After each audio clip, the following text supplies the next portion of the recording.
Dear students, आज हम algae को इंट्रोड्यूस करने जा रहे हैं। तो सबसे पहले हम बात करते हैं एल्गी होती क्या है। आपको पता है कि हम बात करें प्लांट किंगडम की, और प्लांट किंगडम में सबसे पहले हम स्टडी करेंगे एल्गी। तो जैसा कि आपको पता है कि प्लांट किंगडम में कैसे ऑर्गेनिजम्स होते हैं, ऑटोट्रॉफिक।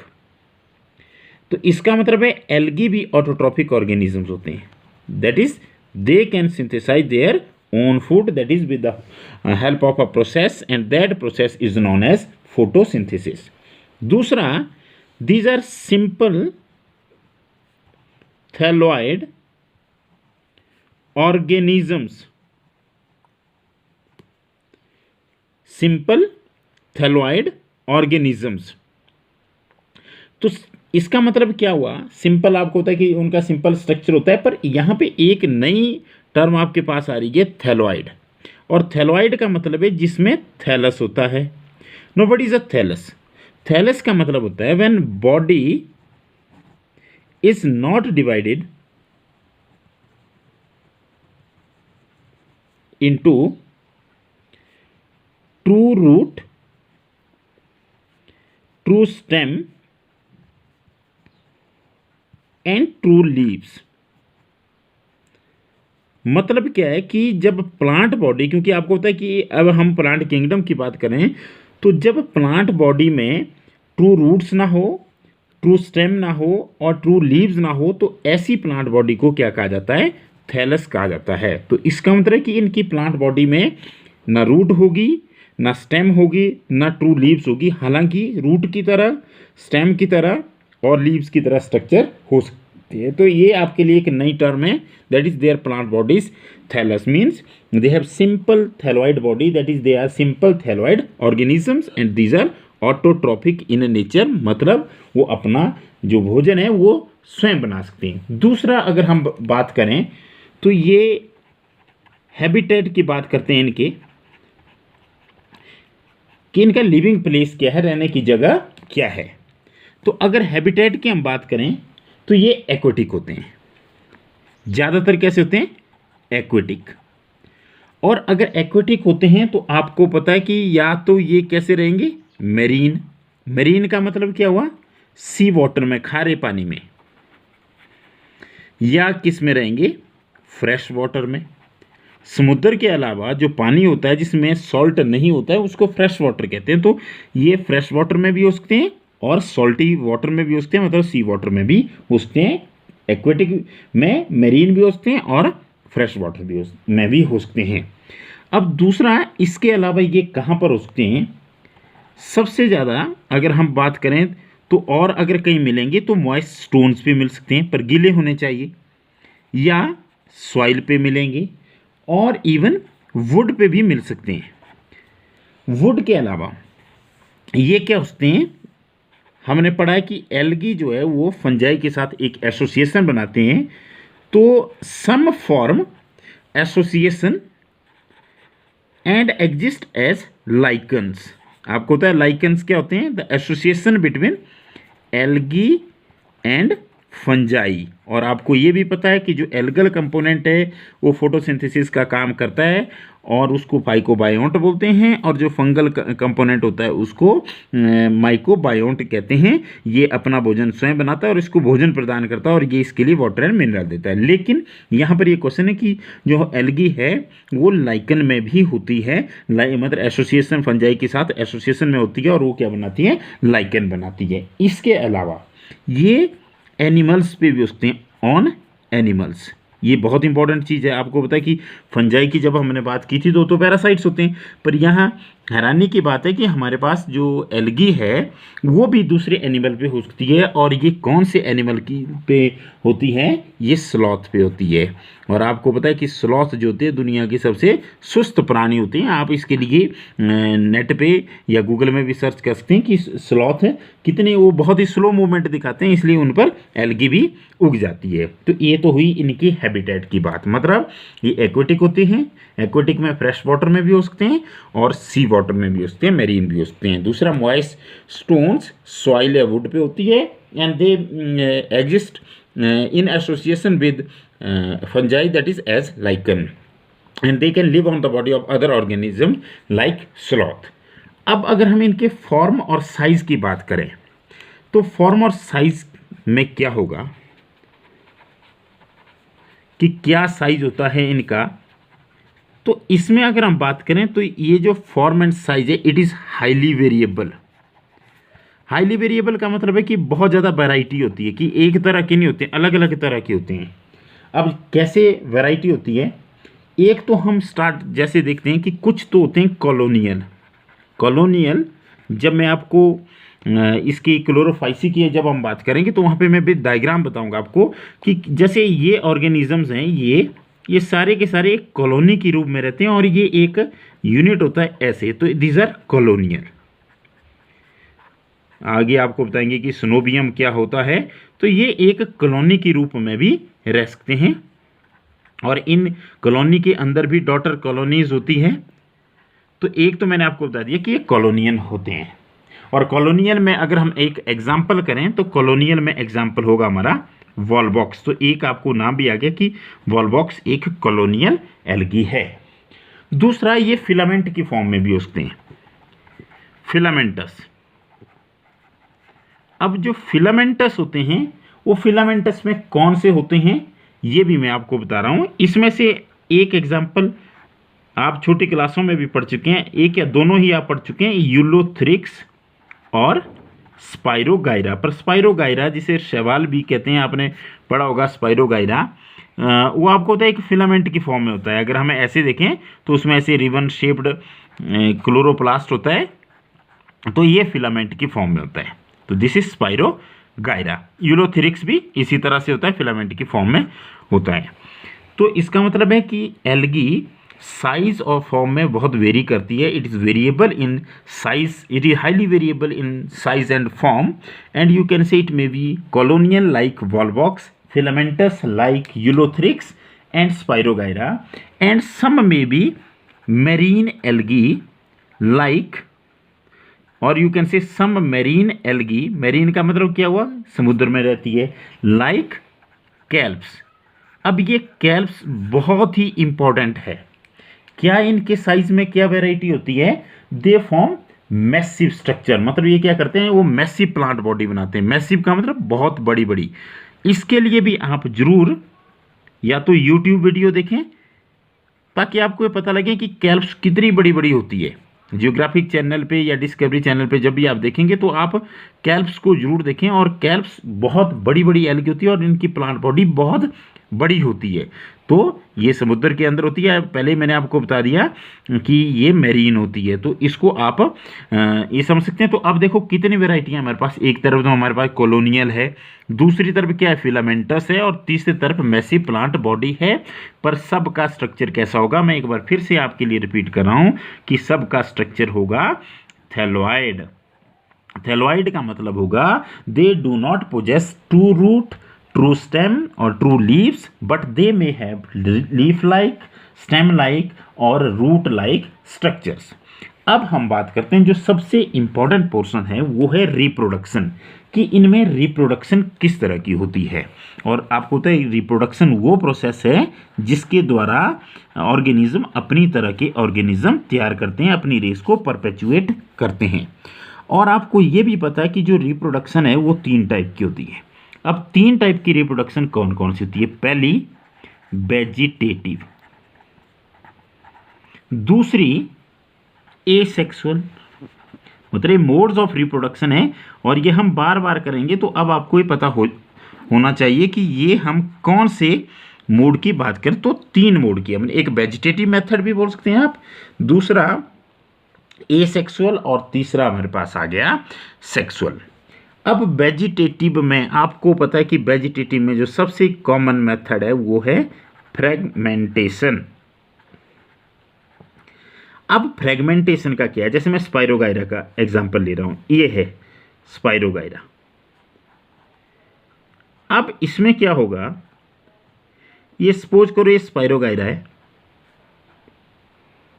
अब ये स्पाइरोगाइरा का क्या होगा, इसके फ्रेगमेंट हो जाएंगे। फ्रेगमेंट का मतलब इसके टुकड़े हो जाएंगे, ये टुकड़े हो गए सपोज करो यहाँ से। तो अब कितने टुकड़े बनेंगे इसके, 2। और ये जो दोनों टुकड़े हैं, जैसे एक ये बन गया हमारे पास और एक ये बन गया सपोज करो, तो ये क्या करेंगे, ये ग्रो करेंगे और नया स्पाइरोगाइरा बना देंगे। They will grow into a new thallus. तो this is called as fragmentation method. Clear. तो फ्रेगमेंटेशन मेथड में क्या होगा, एक जो प्लांट बॉडी है उसके फ्रेगमेंट्स होंगे, टुकड़े होंगे, और हर टुकड़ा जो है नई प्लांट बॉडी में विकसित हो जाएगा, डेवलप हो जाएगा। तो this is called as fragmentation. तो ये अब आपको पता है कि जो वेजिटेटिव मोड है वो किसके थ्रू होता है, फ्रेगमेंटेशन से, that each fragment develops into the thallus, complete thallus और कंप्लीट प्लांट बॉडी। अब दूसरा हमारे पास आ गया एसेक्सुअल। एसेक्सुअल का मतलब होता है बिना दो पेरेंट्स की इन्वॉल्वमेंट, यूनिपेरेंटल होती है, और ये ज़्यादातर किसके थ्रू होती है, ये होती है by different types of spores. आप फंजाई कर चुके हैं, वहां पे भी हम स्पोर्स की बात कर चुके हैं, यहां पे भी हम स्पोर्स की बात करें, और यहां पे जो सबसे कॉमन स्पोर्स हैं वो हैं ज़ूस्पोर्स। अब ये जो ज़ूस्पोर्स होते हैं ये क्या होते हैं, ज़ूस्पोर्स सबसे इंपॉर्टेंट है कि ये मोटाइल होते हैं, these are the most common, और ये मोटाइल होते हैं। जैसे यहाँ पे मैं स्ट्रक्चर बना रहा हूँ, ये देखो, ये एक ज़ूस्पोर है और ये मोटाइल है क्योंकि ये फ्लैजिलेटेड है। आप देख सकते हैं कि इसमें ये फ्लैजेला है। ये हम आगे पढ़ेंगे कि क्या है, फ्लैजेला इक्वल होते हैं साइज में, अनइक्वल होते हैं, दो होते हैं कि ज़्यादा होते हैं। तो ये क्या है, व्हाट इज ज़ूस्पोर। सबसे पहले एक तो ये मोटाइल है, मतलब चल सकता है, मूवमेंट कर सकता है। क्यों कर सकता है, क्योंकि ये फ्लैजिलेटेड होता है, इसमें फ्लैजेला की तरह स्ट्रक्चर होते हैं। तो इसमें अगर आप देखें एल्गी में, तो जो एसेक्सुअल रिप्रोडक्शन होती है वो ज़ूस्पोर्स के थ्रू होती है, मतलब स्पोर्स के थ्रू होती है, और उनमें सबसे कॉमन स्पोर्स होते हैं ज़ूस्पोर, जो कि फिर क्या करेंगे, जर्मिनेशन पे क्या बना देंगे, नई प्लांट बॉडी बना देंगे। क्या बना देंगे, नया का नया प्लांट बना देंगे। तो ये हो गया कौन से वाला method, this is a sexual method of reproduction in algae. अब अगर हम बात करें सेक्सुअल मेथड की, तो सेक्सुअल मेथड में क्या होगा, बहुत ही इंपॉर्टेंट है। सेक्सुअल मेथड में आपको पता है, sexual method means that is fusion of gametes, fusion of gametes. अब जो गैमेट्स हैं उसमें क्या होता है, गैमेट्स आपको पता है वो दो टाइप के होते हैं। एक मेल गैमेट, आप ये समझ लें ये मेल है, ये मेल गैमेट, और ये female gamete.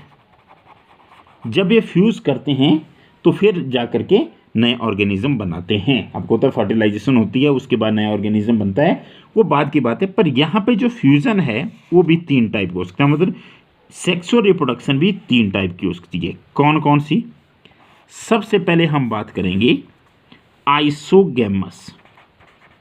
This is very important, और पहले भी आप कर चुके हैं इसको, ऐसा नहीं है कि है आपने पहली बार सुना। आइसो मतलब सेम, गैमस मतलब गैमेट्स, तो क्या बोल सकते हैं आप, similar gametes, fusion of similar gametes.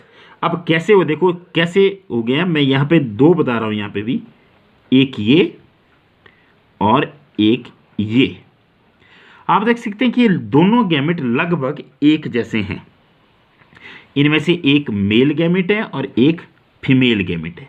अगर ये साइज में भी एक जैसे हैं, मतलब दोनों गैमेट एक जैसे हैं, और ये फ्यूज करके एक नया ऑर्गेनिज्म बना रहे हैं, तो इस टाइप की सेक्सुअल मेथड को बोलते हैं isogamy, mean the mode of sexual reproduction in which the male and female gametes are similar in size. मतलब वो साइज में कैसे हैं, बिल्कुल सेम है। अब साइज में सेम है तो इसका मतलब या तो ये दोनों देखो कैसे हैं, नॉन फ्लैजिलेटेड, आपको फ्लैजेला नहीं दिख रहे, नॉन फ्लैजिलेटेड भी उसके पर साइज में कैसे होंगे, सेम होंगे। तो इसका एग्जांपल हमारे पास आता है स्पाइरोगाइरा। मतलब स्पाइरोगाइरा में जो सेक्सुअल रिप्रोडक्शन होती है वो आइसोगैमस टाइप की होती है, पर आइसोगैमस में भी क्या होती है, वो होती है नॉन फ्लैजिलेटेड गैमेट्स, उसमें क्या करते हैं, फ्यूज करते हैं। अब ये ऐसा भी हो सकता है कि ये गैमेट्स दोनों यही गैमेट्स बना दिए मैंने, ये एक, ये दूसरा, दोनों बराबर हैं, पर इनमें फ्लैजेला हो सकते हैं। तो अगर ये फ्लैजिलेटेड कंडीशन है तो ये किस में होगी? यूलोथ्रिक्स में। तो सबसे पहली बात कि यूलोथ्रिक्स और स्पाइरोगाइरा दोनों में आइसोगैमी होती है, पर उनके जो गैमेट्स होते हैं यूलोथ्रिक्स में फ्लैजिलेटेड होते हैं और स्पाइरोगाइरा में नॉन फ्लैजिलेटेड होते हैं। तो ये हमारे पास आ गई आइसोगैमी। अब जो दूसरी है हमारे पास, दैट इज एन आइसोगैमस। अब एन आइसोगैमस क्या होगी? एन आइसो मतलब डिसिमिलर, तो यहां पे क्या बोलेंगे हम? Dissimilar in size.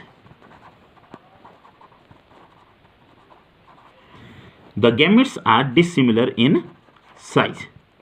अब देखो कैसे डिसिमिलर करेंगे। जैसे मान लिया जाए हमारे पास ये एक गैमेट है सपोज करो, और ये दूसरा गैमेट है सपोज करो, ये मेल गैमेट है, ये फीमेल गैमेट है। आप देख रहे हैं कि इन दोनों के साइज में कैसा है? डिफरेंस है। तो इस टाइप के फ्यूजन को बोलते हैं एन आइसोगैमस। क्लियर? मतलब it is the fusion of the gametes which are dissimilar in size and such a fusion is called as anisogamous. अब जो सबसे इंपॉर्टेंट जो कॉमन होती है दैट इज oogamous। अब oogamous में क्या होगा? यहां पे आप देख सकते हैं ये एक गैमेट है, ये फीमेल गैमेट है, और ये हमारे पास दूसरा गैमेट है, ये मेल गैमेट है। अब आप देख सकते हैं these are different in size as well as in structure. आप देखते हैं कि ये स्टैटिक है। स्टैटिक का मतलब है कि ये नॉन मोटाइल है, नहीं चल सकता, क्योंकि इसमें कोई मोटिलिटी के लिए कोई स्ट्रक्चर नहीं है। तो it is non motile and larger in size. कौन सा गैमेट? Female gamete. और ये कैसा? एक तो स्मॉलर साइज का है, दूसरा एक कैसा है? मोटाइल है। तो जब ये दोनों फ्यूज करेंगे तो इस टाइप के फ्यूजन को कहेंगे oogamous। तो इस तरह से हमने जो 3 फ्यूजन किए वो हमारे पास आ गया। जैसे हम यहाँ बात करेंगे वॉल्वॉक्स की, आपको होता है वो एक कॉलोनियल होता है, और वॉल्वॉक्स के साथ फ्यूकस। ये मैं आपको आगे एग्जांपल में बताऊंगा जब हम डिटेल में पढ़ेंगे कि ग्रीन एल्गी क्या होती है, ब्राउन एल्गी क्या होती है, और रेड एल्गी क्या होती है। तो मैं रिपीट करना चाहूँगा आज के लिए लास्ट, हमने बेसिकली किया कि एल्गी क्या होती है। तो एल्गी हमारे पास simple thalloid photoautotrophic organisms होते हैं जो मैरीन वाटर में भी रह सकते हैं और फ्रेश में भी रह सकते हैं। साथ में वो क्या करते हैं? वो मॉइस्ट स्टोन्स पे, सॉइल पे या वुड पे रह सकते हैं, और एज लाइकन्स की फॉर्म में भी रह सकते हैं, और दूसरे ऑर्गेनिज्म जैसे स्लॉथ पर भी रह सकते हैं। इसके अलावा अगर हम उनके साइज में देखें तो उनके साइज में बहुत ज़्यादा वैरायटी होती है। वैरायटी क्या होती है? कुछ एक कॉलोनियल होते हैं जैसे वॉल्वॉक्स है, कुछ फिलामेंटस होते हैं, और कुछ कैसे होते हैं? वो मैसिव प्लांट बॉडी बनाते हैं जैसे कैल्प्स की हमने बात की। फिर हमने मोड ऑफ रिप्रोडक्शन की बात की, तो इनमें तीनों रिप्रोडक्शन के मोड होते हैं। वेजिटेटिव जो है वो फ्रेगमेंटेशन से चलता है, एसेक्सुअल स्पोर से चलता है, और सबसे कॉमन स्पोर्स होते हैं ज़ूस्पोर्स। और जो सेक्सुअल मोड ऑफ रिप्रोडक्शन है वो फ्यूजन ऑफ गैमेट्स से चलता है। और आपको होता है कि गैमेट्स जो है 3 टाइप से फ्यूज कर सकते हैं, या तो साइज में सेम हो तो इसको बोलते हैं आइसोगैमस, या साइज में डिसिमिलर हो तो बोलते हैं एनाइसोगैमस, या साइज और स्ट्रक्चर दोनों में डिफरेंट हो तो उसको बोलते हैं oogamous। तो इस तरह से आप इतना कर याद रखें कि एल्गी क्या है? These are you can see green plants having chlorophyll, they can synthesize their own food, but they have simple thalloid structure, that is the body is not differentiated into true leaves, true roots and true stems। तो अब next video में हम बात करेंगे कि algae कहाँ पे useful होती है। That will do in the next video. Thank you very much.